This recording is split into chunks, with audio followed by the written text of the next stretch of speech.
Salam alaikum wa rahmatullah. Cette vidéo est consacrée aux élèves de deuxième année baccalauréat concernant la correction d'un exercice du mouvement d'un projectile de le champ de pesanteur uniforme.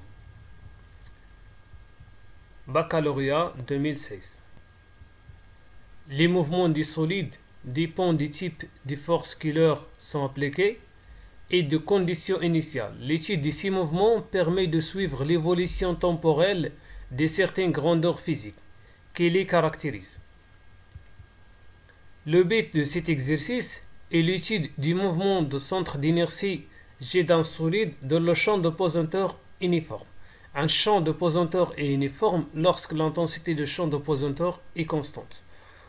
On lance à un instant t égale à 0 avec une vitesse initiale v0 horizontale un solide de masse m d'un point A qui se trouve à la hauteur h de sol.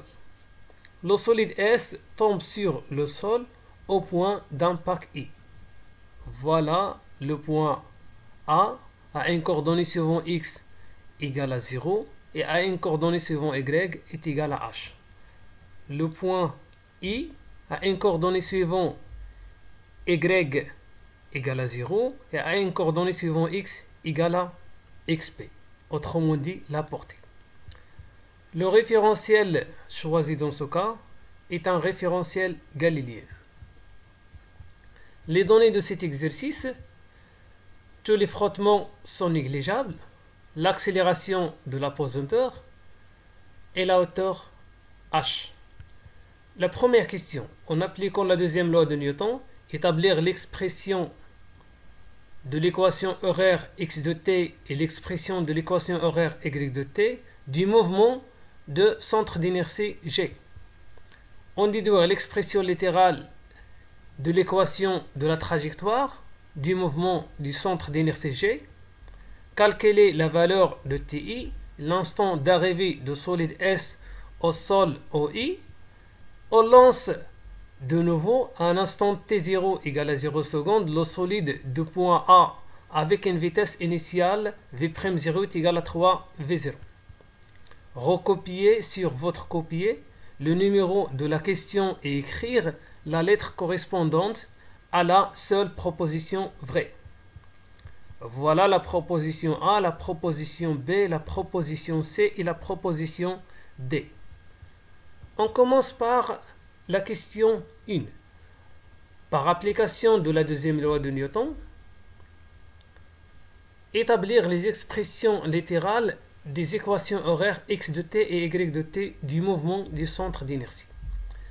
Pour cela, on précise le système utilisé dans ce cas-là, le solide S. Le solide S ne soumet que la force du poids. On représente la force du poids qui est suivant la verticale. La force du poids a une seule composante suivant l'axe OY. Sa projection de P sur l'axe OX donc 0. Par application de la deuxième loi de Newton, la somme vectorielle des forces est égale à MA. On obtient P est égal à MA. Alors, G est égal à AG. Le vecteur de champ de pesanteur est égal le vecteur accélération. Le vecteur accélération ne dépend que de vecteur de champ de pesanteur. On effectue la projection de la relation fondamentale de la dynamique sur les axes. Sa projection de G sur l'axe X dans 0. Autrement dit, l'accélération suivant X égale à 0. Sa projection de G sur l'axe Y dans moins G. L'accélération suivant Y est égale à moins G. En faisant intervenir les conditions initiales, on observe que le vecteur vitesse initiale est suivant seulement l'horizontale. Autrement dit, V0 a une seule composante suivant l'axe OX. Sa projection de V0 sur l'axe OY dans 0. À t égale à 0, la position initiale de solide suivant X égale à 0 et suivant Y est égal à plus H. On sait que l'accélération suivant x est égale à d de vx sur dt égale à 0. Vx représente la primitive de ax. Autrement dit, Vx est égal à une constante. À t égale à 0, V0x est égal à V0. On écrit Vx est égal à V0. Sachant que Vx est égal à d de x sur dt, x représente la primitive de Vx. Par l'intégration de Vx, on obtient l'équation horaire x de t. X de t est égal à V0t plus x0. En faisant intervenir les conditions initiales, à t égale à 0, x0 égale à 0, on obtient l'équation horaire suivant l'axe OX. X de t est égal à V0 t. On note l'équation 1.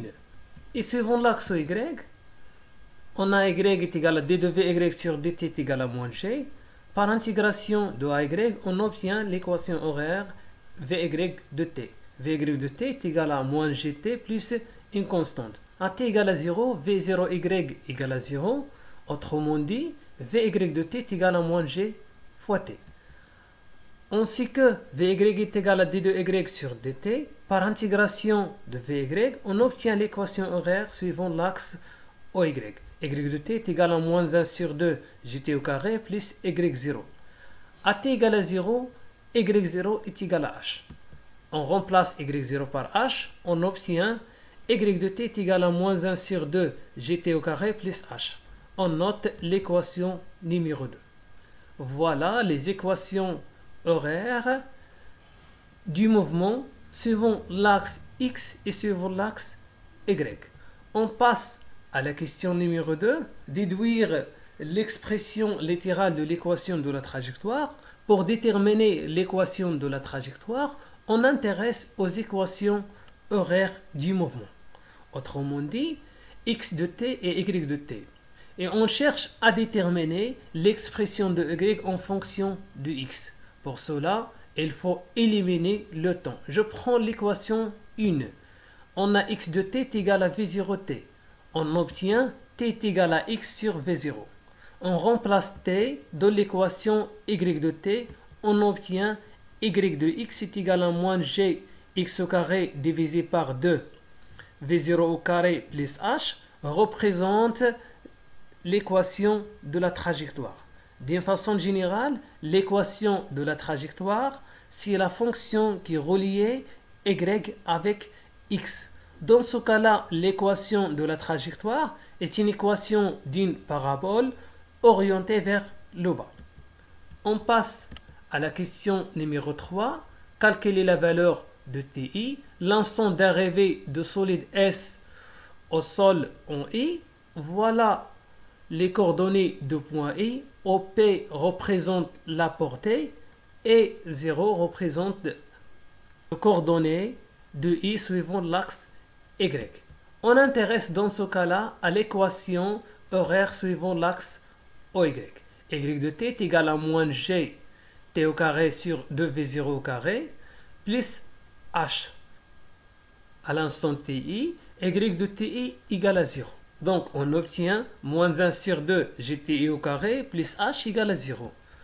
L'équation 3, dont 1 sur 2 gti au carré est égal à h. Finalement, on obtient l'expression ti. Ti est égal à racine carrée de 2h sur g. On observe que ti ne dépend que de h et g. Par application numérique, on obtient ti est égal à 0,45 secondes. Voilà le temps nécessaire pour que le solide S arrive au sol. On passe à la question 4. On lance de nouveau à un instant t0 égale à 0 secondes le solide S de point 1 avec une vitesse initiale v'0 est égal à 3 v0.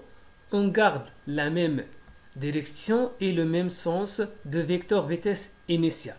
On observe ici le temps ti ne dépend que de h et g. Dans cette question, on garde la même h et la même intensité de champ de pesanteur. Alors, on obtient la même valeur de l'instant t, quelle que soit la vitesse initiale. Parce que L'instant TI ne dépend que de H et G. Voilà la proposition juste. C'est la proposition C. T' est égal à 0,45 secondes. Et merci pour votre attention.